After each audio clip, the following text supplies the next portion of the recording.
PNR Networks is a member of Patreon. Show your love for our shows by joining our ongoing fundraising campaign and get some fantastic perks in return.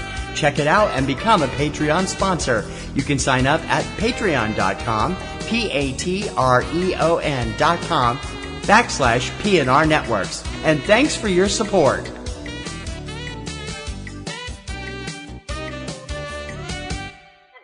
This podcast is a member of the Blueberry Network. Blueberry. No E's.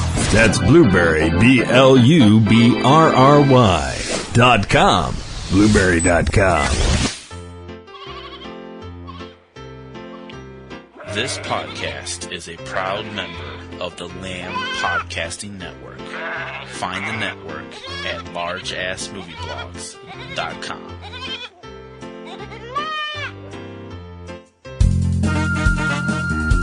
It's Kim versus TC in the battle of the lists.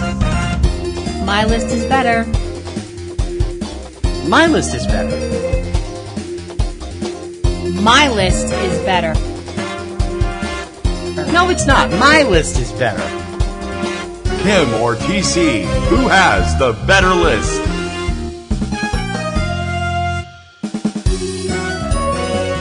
From Subject Cinema, this is Front Row 5 and 10 with Kim Brown and TC Kirkham.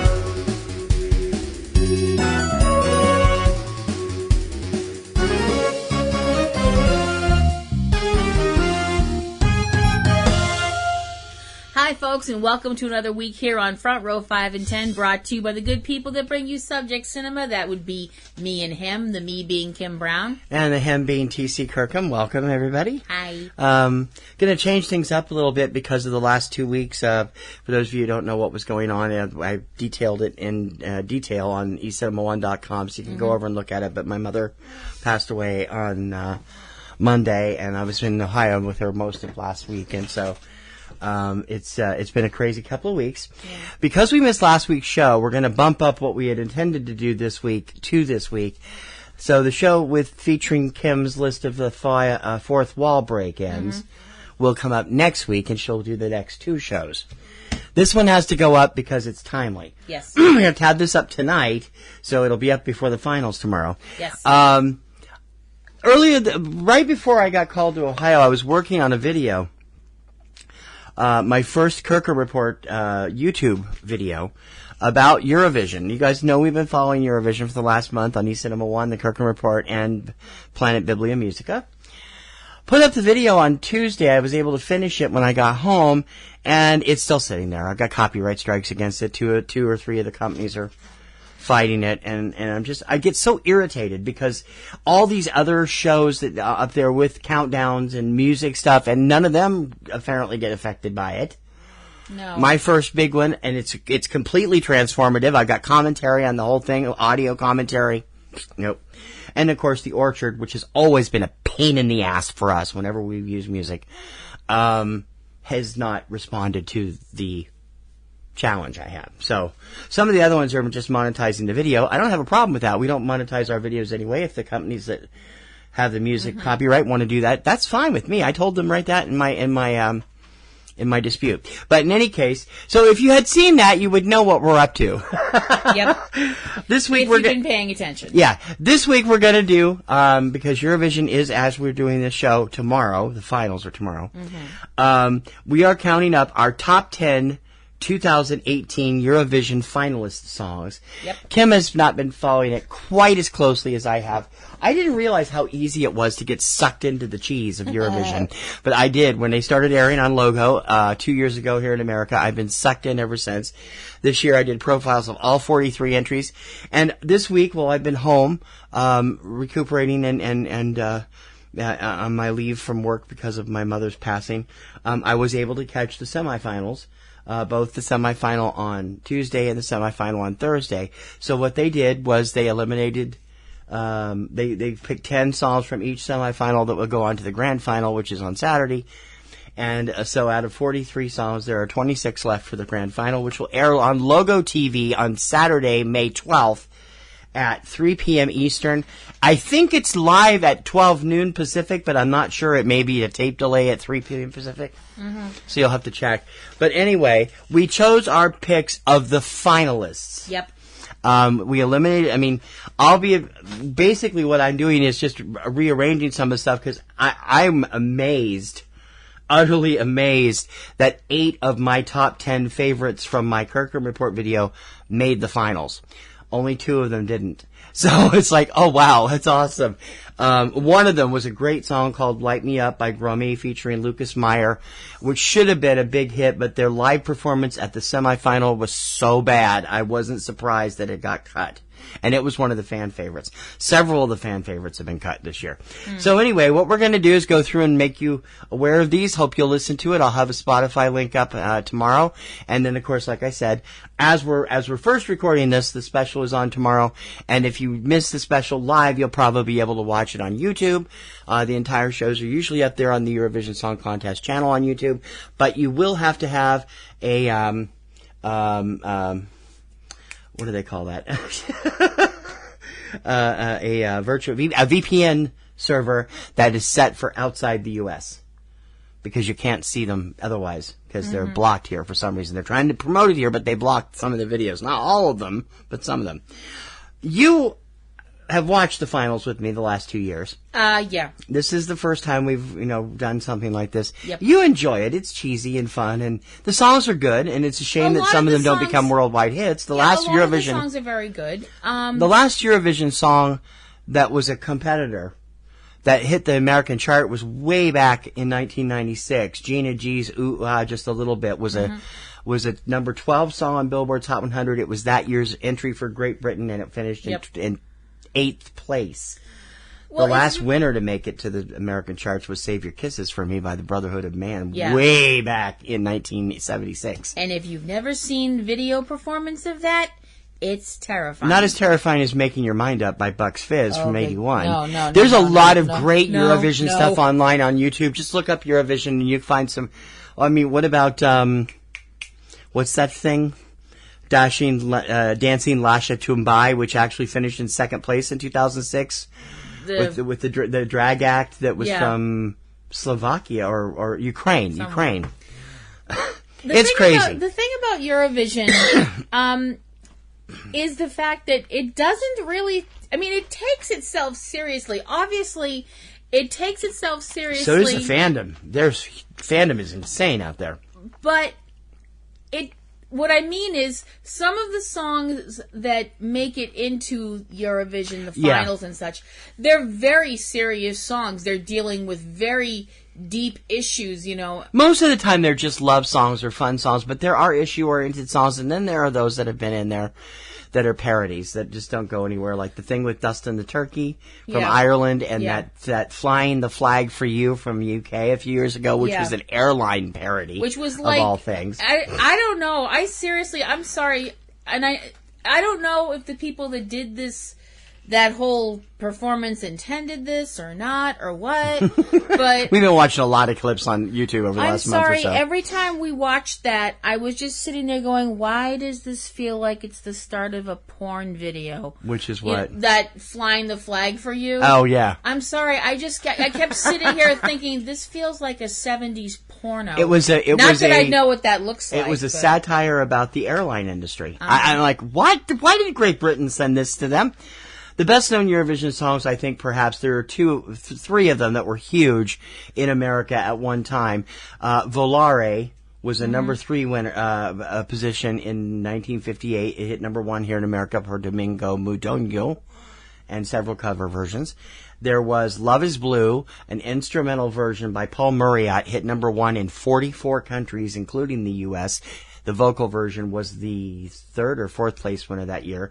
And in 1974, of course, the winner of Eurovision was also a monster hit all over the world. ABBA's Waterloo was what put them on the map. Yeah. So some of these we think are going to be...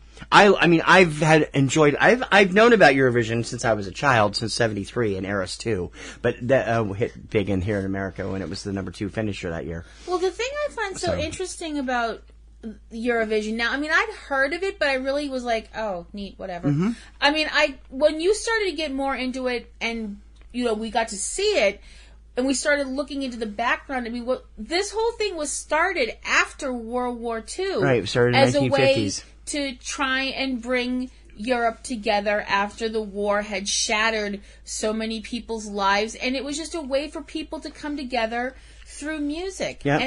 And since the breakup of the Soviet Union, there's been like 24 other countries that have joined. Australia was invited to be a part of it 4 years ago because they've carried it for 40 years. Yeah.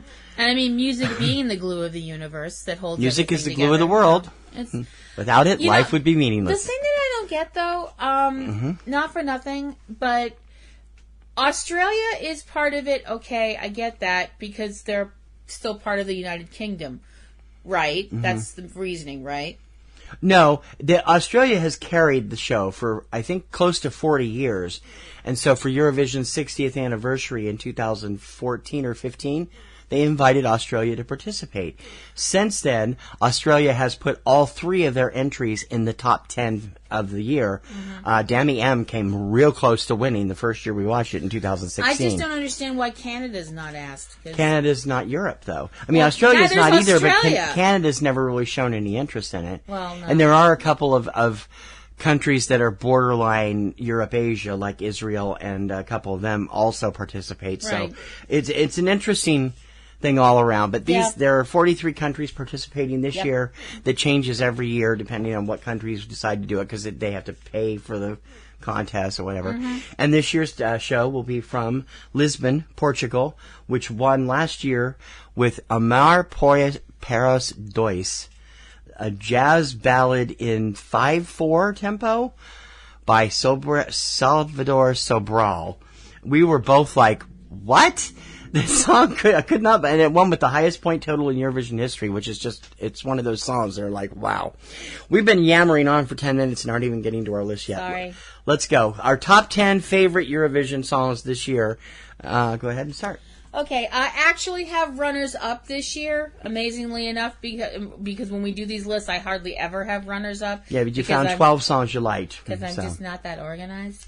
But my my runners-up are Fuego, which is the song from Cyprus. Eleni Ferreira. Done by Eleni Ferreira. Ferreira. Something like that. Something like that. We're going to just... Before we go any further, one caveat.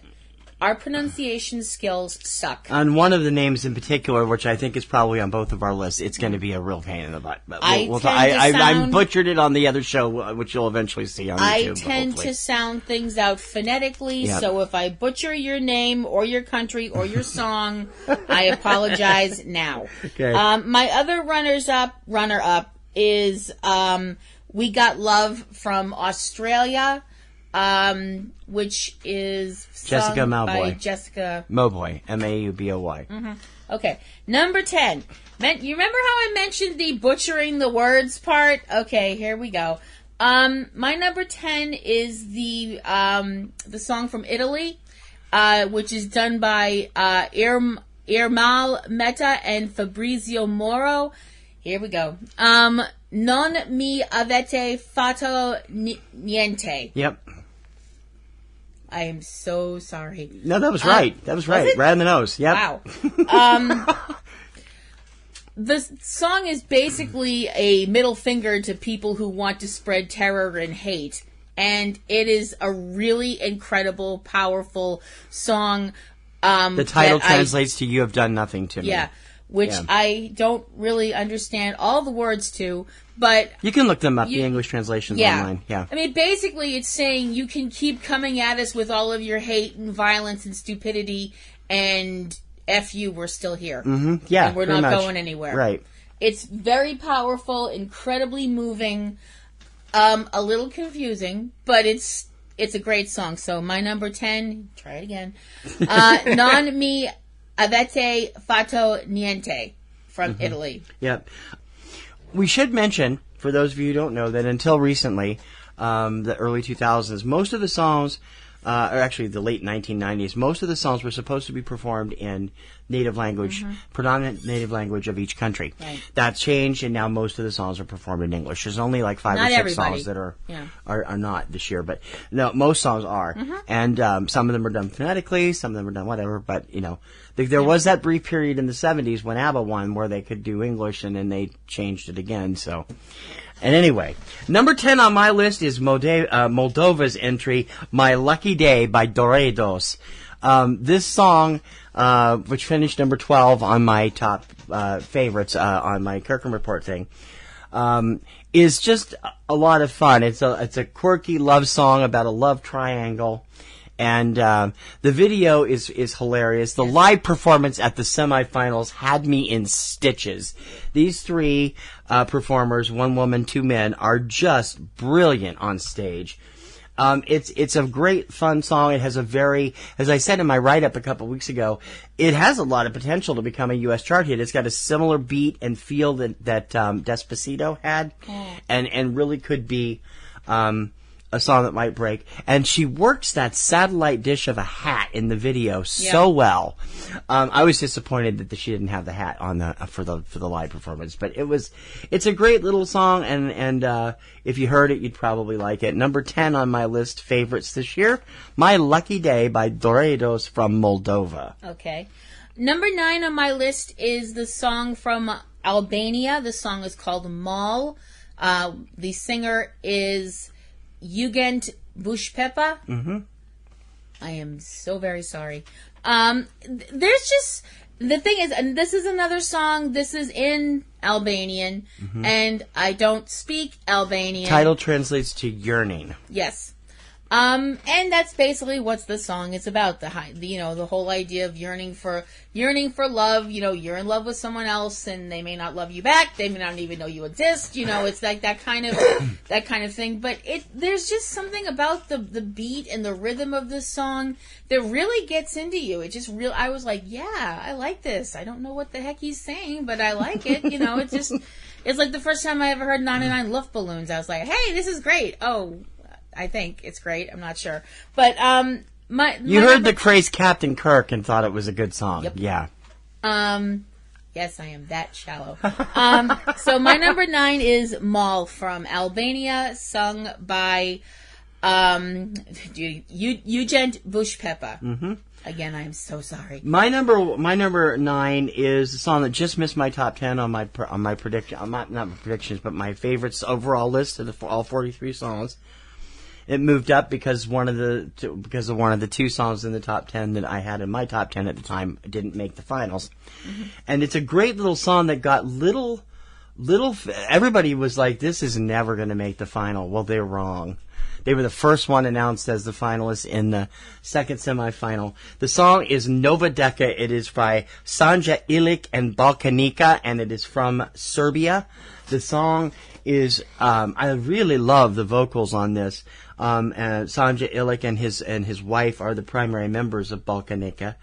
And it is performed in their native Serbian. The title translates to The World Is Ours, and it is about an overriding love between the 2 people that are talked about in the song. I love the traditional Serbian chants at the beginning and the end of the song. They make a special feel for that. Very Clanati type thing. And it's just a really great song. I love the beat, and it's fun to watch, and the video was the live performance. They didn't do a regular music video for it. They just had the live performance video. But it was really fun, and I like it a lot, and I'm glad to see it made the finals. Number 9, Nova Deka from Serbia, Sanja Ilic and Balkanica. Okay. Number 8 on my list comes from Bulgaria. The group is called Equinox. The name of the song is Bones. Oh, you didn't like this song? No, I like it. Okay. It has kind of an Evanescence feel to me. I like there's just a real strong vibe to this song that just really just kind of reaches out and grabs you by the face and says, "You will listen to me." It's just really powerful. The lead singer's an amazingly powerful vocalist. I think that it's just... Which one? They have one on each verse. Yeah, the different singers, guy, different person. Singers. Oh, okay. I'm sorry, Okay. I should have said Yeah. singers. I think that they all bring something different to the table, and I think it all blends together to make a really interesting song. So my number 8 from Bulgaria, the band is Equinox, and the song is Bones. Number 8 is the song you've already mentioned, and I have always liked it. It was one of my favorites, even though it was listed as like near the bottom of the songs that could make the finals, and I was stunned that it did. I'm so happy it did. My number 8 is Mal by Eugen Bushpepa from Albania. I love the video for this song. It tells the story of the song, which I said translates to yearning, through modern dance, very Pina style. And the video, his voice is so powerful and so wonderfully melodic. I don't understand what he's saying, but I have read the translated lyrics. And it's a great song and has the potential to be a major hit. I'm really surprised that so many people didn't give it enough credit. There's several of those on here, by the way. 2 of the ones that I loved didn't make the top 10. Didn't make the finals, so they had to drop out of the top 10. But Eugen's always been there. Now he's moved up a couple notches. He's number 8 with Mal from Albania. Okay. Number 7 on my list is the entry from Finland. The song is called Monsters, and the singer is a lady named Sara Aalto. I really like the Gaga-ishness to this song. I think it sounds more Katy Perry than Gaga or Pink.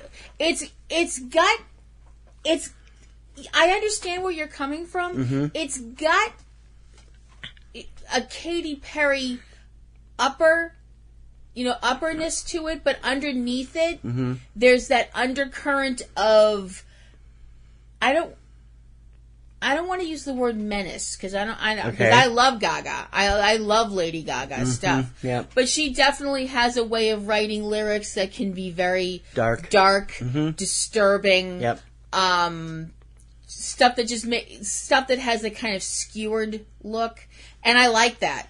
I love that about Gaga's writing. And I just like what this song says. It's just basically saying, if you have monsters, scare them. That's basically, the song's basically saying be scarier than the monsters in your head is what I took away from it. I liked it. I thought it was really cool. My number 7 from Finland, Sara Aalto and Monsters. It's a good song. Not a great song, but I'd definitely buy the single and play it if it was out there. I didn't make my top 10. Number 7, this song is so beautiful. When you first watch the video, it's very touching because there's all these couples and it's a very sweet song. Now, the hard part is the pronunciation of the wonderful artist who wrote this awesome song. My number 7 is from Lithuania. It is When We're Old by Aiva Zazimauskate. I think it is. The live performance of this had me in tears. It's just a beautiful little ballad about growing old together. And it's her voice is so Marketa Erglova-like that I love the sound and the feel of this song. It does. It sounds like something Marketa would have done, with Glenn. And it's just like, this is phenomenally good. It also had been given almost no prayer of making the finals. And I am so delighted to see it in there. Yeah. Because it's such a beautiful little song, and the video will make you cry. It made us cry. And it's just terrific. Number 7, Aiva Zazimauskate from Lithuania and When We're Old. Okay. Number 6 on my list is a song from the United Kingdom. The song is called Storm, and the singer is named Suri. I'm sorry.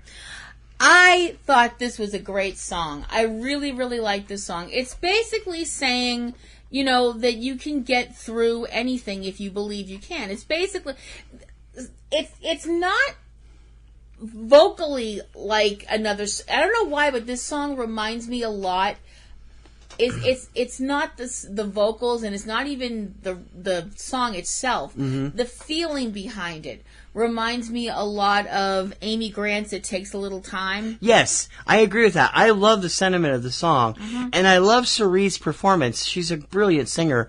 Reminds me a lot of Annie Lennox, both in look and style. But I didn't. It didn't make my top 10 because it's just there's so much other stuff that's out there that's good. I understand.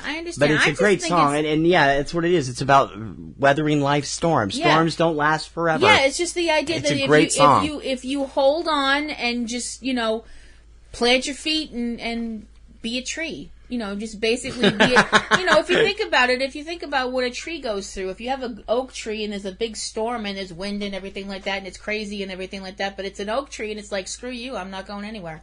And then the storm's over and the tree's like, I'm still here, bitch. And that's pretty much what this song is saying. And considering the fact that so many people lately are all about, doom and gloom and everything's horrible and blah, blah, blah, blah, blah. Yeah. I'm like, it's going to get better. It is, yeah. It may not even be as bad as you think it is. Nope.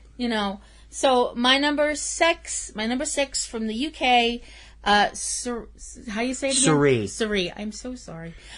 Storm. It's shortened. She said yesterday on the semifinals, it's an amalgam of her first and middle name, Susanna Renee. Oh, I think it was. That's nice.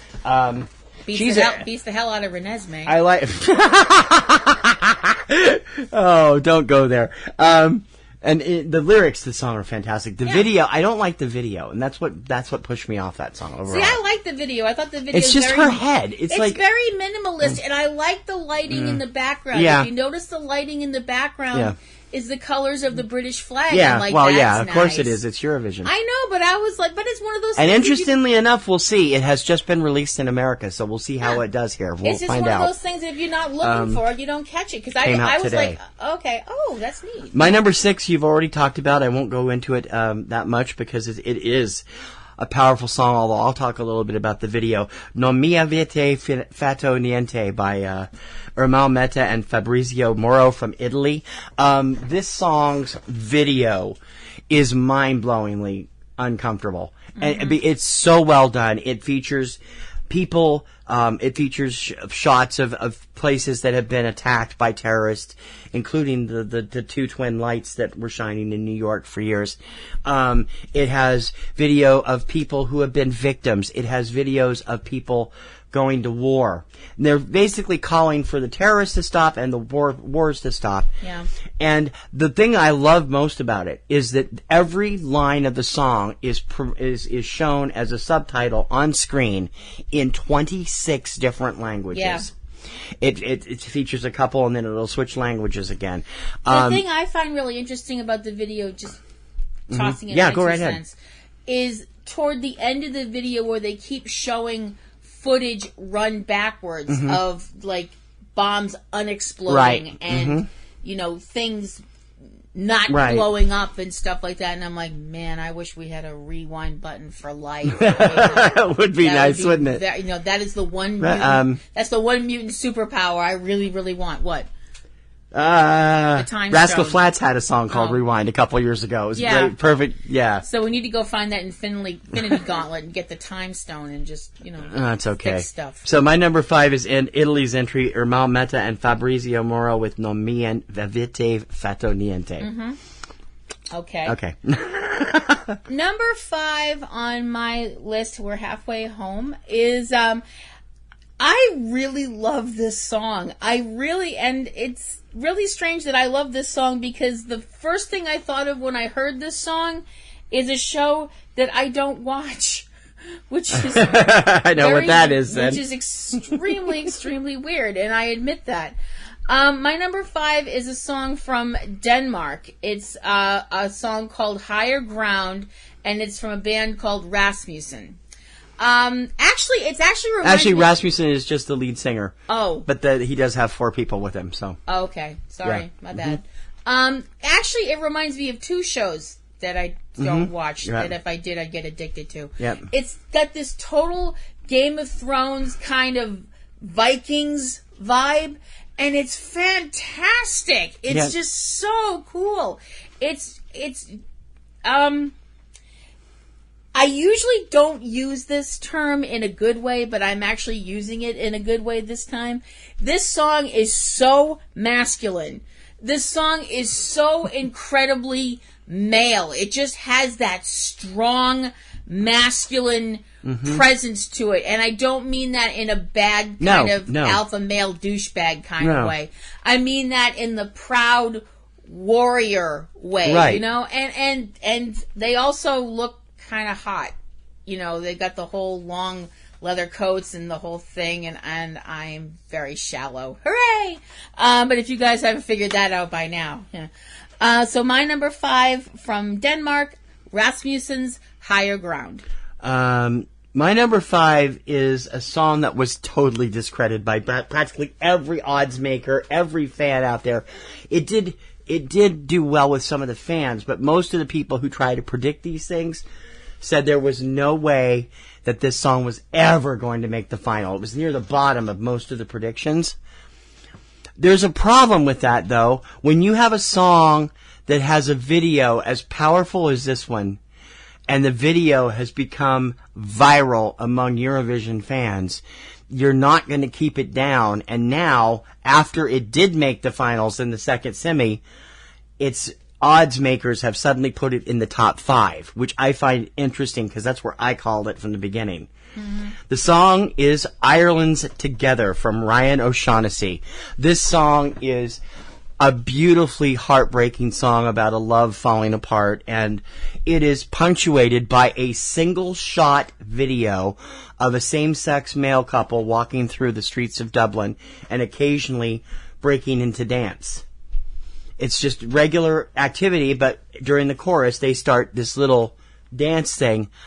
I sat here and bawled the first time I watched it, and I have watched this over and over again. The song is beautiful. The video is stunning.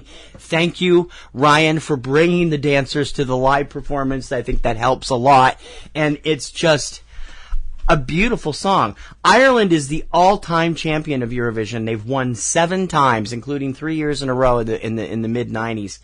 And the mid 80s, I forget which, and they have not made the finals for the past 5 years. So they are back in the finals for the first time since 2012, I think. And I hope the song performs well. I still think it's going to be a top 5 finish. Poo-poo on anybody who says otherwise, because it's just utterly beautiful. Number 5, Together by Ryan O'Shaughnessy from Ireland. Okay. Number 4 on my count up is one of the most beautiful and heartbreaking songs. The thing is, my all the way up, excluding number 1, all end in the same sentence, and it made me cry. So, spoiler alert, I am a big fat marshmallow. Yeah. You didn't have to agree that quickly. My number 4 is You Let Me Walk Alone from Michael Schult of Germany. You Let Me Walk Alone is a deeply personal song from his point of view of basically singing the song to his father. It's unclear from the song unless I haven't done any research to know whether his father left or he died. One of the two. Yeah, the second that stuff starts, certain people in this room whose name... Daddy issues. Yeah, whose name would be me, who have boat-sized daddy issues, immediately start crying. Mm-hmm. It is such... He has this beautiful, beautiful voice. Mm-hmm. It's an amazingly sad song, but it's just so gorgeous. You know, sometimes you hear a sad song and you just want to turn the radio off, you know, because it's just like, oh, I'm so depressed now, you know. But no, not this song. My number 4, Michael Schult, You Let Me Walk Alone from Germany. Didn't make my top 10, although it was really close. I like that song a lot, and I have a hard time with the video for two reasons. Number one, it's just a static video with the camera circling him over and over. The live performance is much better. Second, he looks like little Nate Nickerson. He's a wrestler in California. He's retired now, but he was this kid that started wrestling professionally at like 14, and he's a dead ringer for him. I swear. My number 4 is the highest foreign language song on my list, and when I saw this, I had already read some stuff online about it, and I was like, this should be really interesting. I made a point not to watch the songs until the days I was writing the write-ups that we did on eCinemaOne and so on and so forth. This ended up on the final day, so I didn't actually see the whole song until the final day. And I'm like, holy cow, I love this song. It is gut-wrenchingly painful and yet utterly beautiful from the sentiment. At number 4 on my list, Hungary's entry, Viszlát nyár, which translates to Goodbye Summer by AWS. This is a screamcore song, something you do not see very often at Eurovision. It does happen every now and then. 2006 winner was actually a screamcore song called Hard Rock, a screamcore Christian song called Hard Rock Hallelujah by Lordi. This song, which talks about the singer lost his father and he's demanding that death give back everything he's ever taken from him. The video is gut-wrenching. The live performance was phenomenal. He was just amazing. I would like to know, as I mentioned in my yet-to-be-seen video, I'm not surprised they shortened the name of the band to AWS. It originally stood for Ants with Slippers. And I'm like, where did they come up with this? It's like Alien Ant Farm. Remember them? Yeah. Screaming Cheetah Wheelies or Cherry Poppin' Daddies. Number 4, this gut-wrenching, beautiful screamcore song. I wouldn't be surprised to see it hit the rock charts in America. I mean, Germany. What's the name of the band? Rammstein has hit here 3 times with hits that were in German, so I would be interested in seeing what this does. Viszlát nyár, Goodbye Summer by AWS, number 4. Okay. Number 3 on my list is a song you've already mentioned, from Ireland, Together, from Ryan O'Shaughnessy. Such a beautiful song, basically talking about the ups and downs of being in a relationship, and also, unfortunately, the fact that some people, they're in a relationship and everything's great and wonderful for a while, and then, one day you wake up and you're next to. It's the sad side of the Pina Colada song. It's what would happen if the Pina Colada song didn't have that cute Dr. Evil quotes ending. But it's she hates that song. I hate that song. But I love Together. Yeah. It's just so beautiful. And the video, surprise, it made me bawl my eyes out. The video makes everybody bawl. It's so beautiful. And Ryan's voice is just amazing. It's just, he's got such a smooth, emotional delivery, and it's just wonderful. My number 3, Together, from Ireland, by Ryan O'Shaughnessy. My number 3 is a song you've mentioned a little earlier on, Bulgaria's Equinox and Bones. There's something about this song that just, every time I watch the video, I get chills down my spine. The harmonies between the 4 guys and the lone female are amazing. It is interesting to note that the 2 lead singers are both American. They brought this is basically a super group of these 3 Bulgarian singers, and they brought in a couple of ringers from America, one of whom was 2017 Golden Buzzer lander Johnny Manuel on America's Got Talent last year.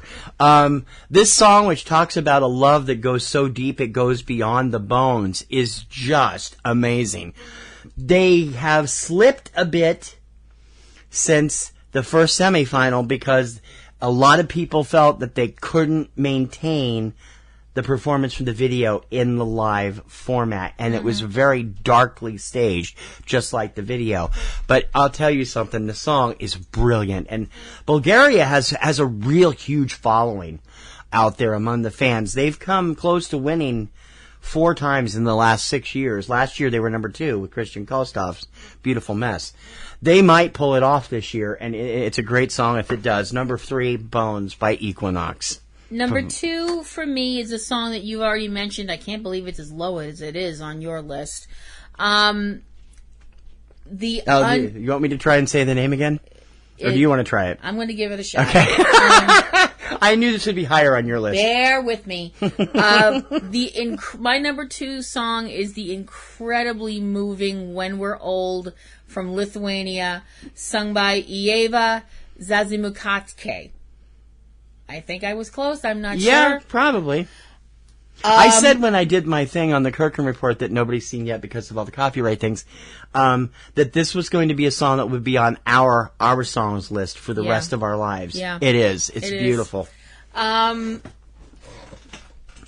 song is basically saying, that talking about people that are in love and being in love with the same person for the rest of their lives. They're talking about finding your soulmate. And I'm getting all choked up. The live performance was utterly beautiful, and I think that's what propelled her into the finalists because nobody thought it was going to be a finalist. You mentioned Marketa Glova from the Swell season, and also the movie Once, which if you haven't seen it, go see it right now. Find it. I don't care where you find it. It's easily streamable. Her voice does remind me of Marketa. There's just something about this song. If this song is not played at every single wedding in Europe for the next 10 years, I'll agree with that. I will be completely gobsmacked because I want them to play this at our wedding. I really do. Yeah, I was thinking about that actually. My number 2 song from Lithuania, Ieva Zastimakatke. I know I said it differently the first time. We're so sorry, man. We're not used to Lithuanian names. Feel free to screw up our names anytime you want. When We're Old. Just beautiful. It is. It's gorgeous. Number 2, you've already mentioned, and I was a little bit surprised it was that low on your list. I adore Higher Ground by Rasmussen from Denmark. This song is awesome. It's unusual. Now, we got to explain, for those of you who don't realize it, Eurovision is actually a songwriting contest. Right. Although the performers get an award, too, the primary award goes to the songwriters. Right. Which is why I don't understand how Lie to Me is still in contention. Anyway, this song tells the story of a 15th century Viking legend featuring Magnus Erensson. Erensson. Who the idea is instead of pillaging, they will surrender, put down their arms, and try to be peaceful with these people. Yeah. The song is amazing. The presentation is incredible. They put up a beautiful acoustic version on the Eurovision channel on YouTube the other day. Rasmussen's voice is just dynamite. I just love his singing. I really think this is being underrated by a lot of people. A lot of people have it in the mid-teens for the finals. I think it's going to be in the top 5. I really do. The fans, especially the televote fans, are what's propelling this song. Okay. Because the fans love it. Number 2, Higher Ground by Rasmussen. And I think it's safe to say that we have the same number 1 because this song has just jumped out, not just at us, but the entire world over the last 3 months. I think you're quite right. Yes. Yes. Israel definitely has something to crow about. No, they have something to cluck about. Well, yeah, but... She's not crowing, she's clucking. Yeah. Mm-hmm. You know what? I have about 900 chicken puns rolling around in my head, and I'm not going to do any of them because we actually want to finish this before midnight. So, moving on. My number 1 and song, my number 1. And your number 1 song from Israel, Netta Toy. Oh my God, this song is awesome. Well, first, love this song. Love her.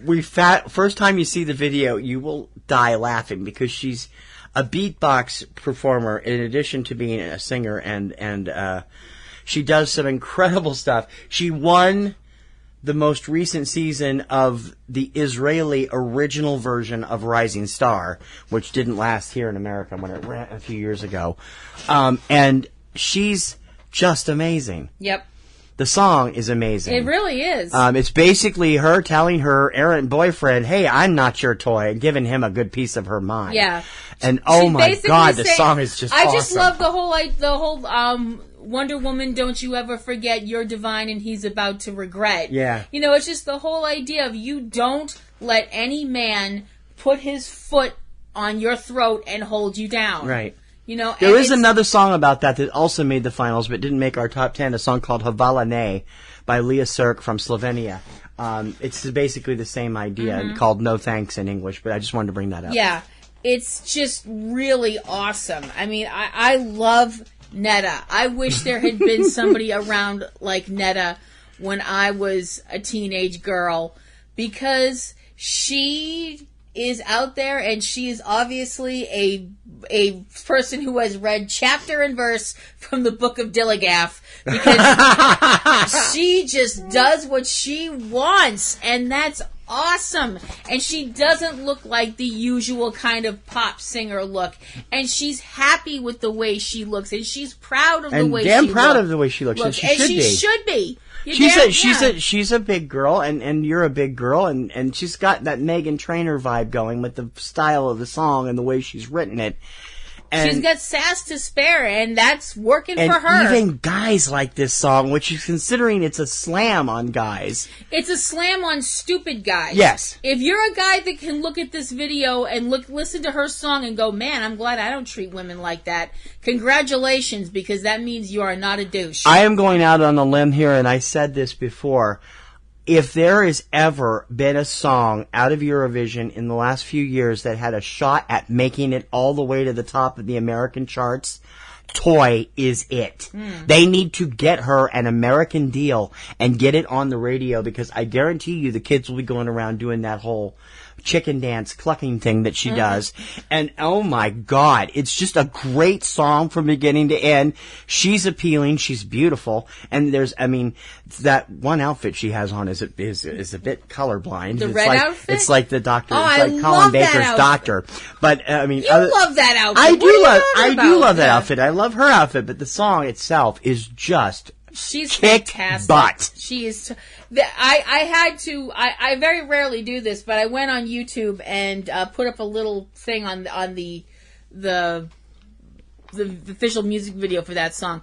I just, this kicks so much ass, and I meant every single word. Interestingly enough, she's been at the top of most of the bookies for the last month, although it slipped this week. Now Elena Ferreira's Fuego is at the number one on the bookies. I still can't see Fuego winning. I just can't. I don't know. I just can't. I think Netta has got it. If she doesn't, it's going to be Rasmussen or Bulgaria's Bones. I don't think that Elena's going to have it in there, but we'll see what happens. So, running up our top tens again. Okay.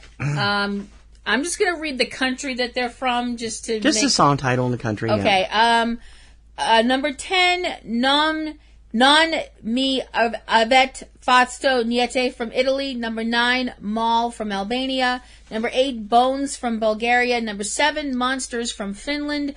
Number 6, Storm from the United Kingdom. Number 5, Higher Ground from Denmark.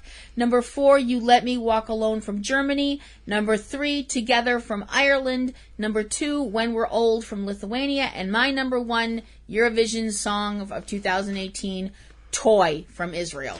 My number 10 is My Lucky Day, Moldova's entry. Number 9, Nova Deka from Serbia. Number 8, Mal from Albania. Number 7, When We're Old from Lithuania. Number 6, Non mi avete fatto niente from Italy. Number 5, Together from Ireland. Number 4, Vislat Nar from Hungary. Number 2, Bones from Bulgaria. Number 3, Bones from Bulgaria. Number 2, Higher Ground from Denmark. And number 1, Toy from Israel. Eurovision, as I said, if you're catching this tonight, definitely catch it tomorrow. It is on live. The finals are on live on Logo TV here in the States. You can also watch them live on YouTube or on the Eurovision.tv channel, but you will need to be on a VPN that's got you're protected and switched off to another country, because they won't show those here in America.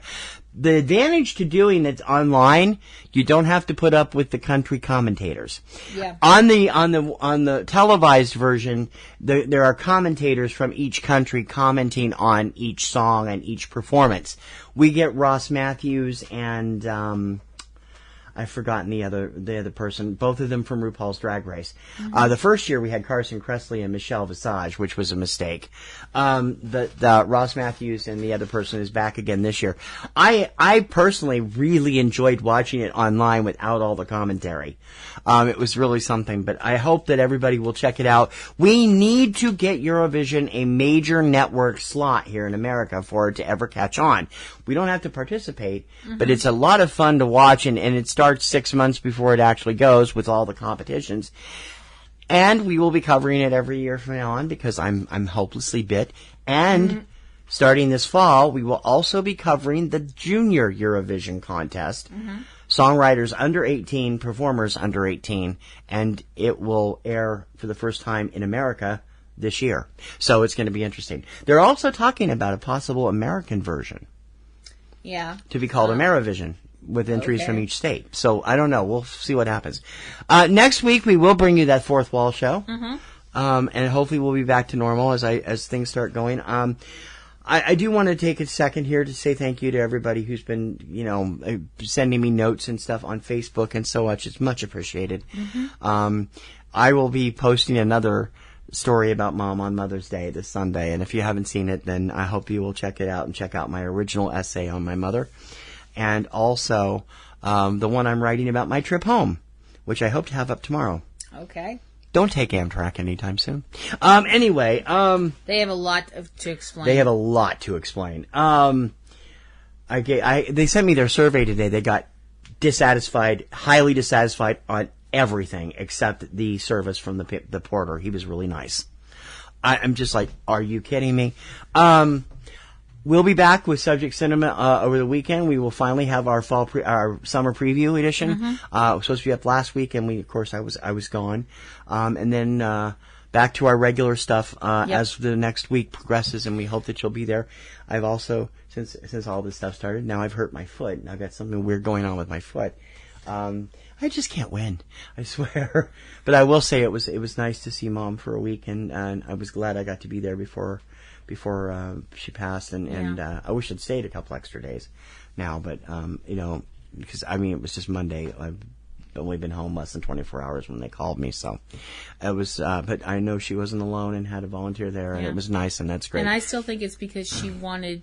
I agree. To say goodbye, and she wanted you. She didn't want you to be there for the actual. I think so too. She wanted to let go, and that happened. Love you, Mom. We'll have stories about you in the future, and thank you for making me who I am. Yeah, and I'd like to say to TC's mother, who I know is looking down and probably saying that we're both being too maudlin and she'd kick us both in the butt.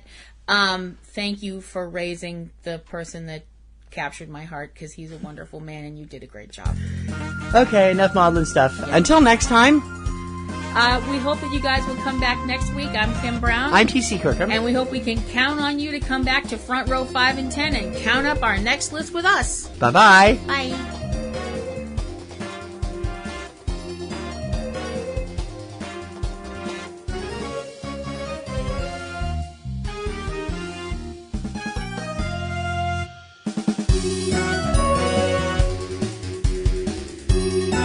You've been listening to Front Row 5 and 10 with Kim Brown and TC Kirkham.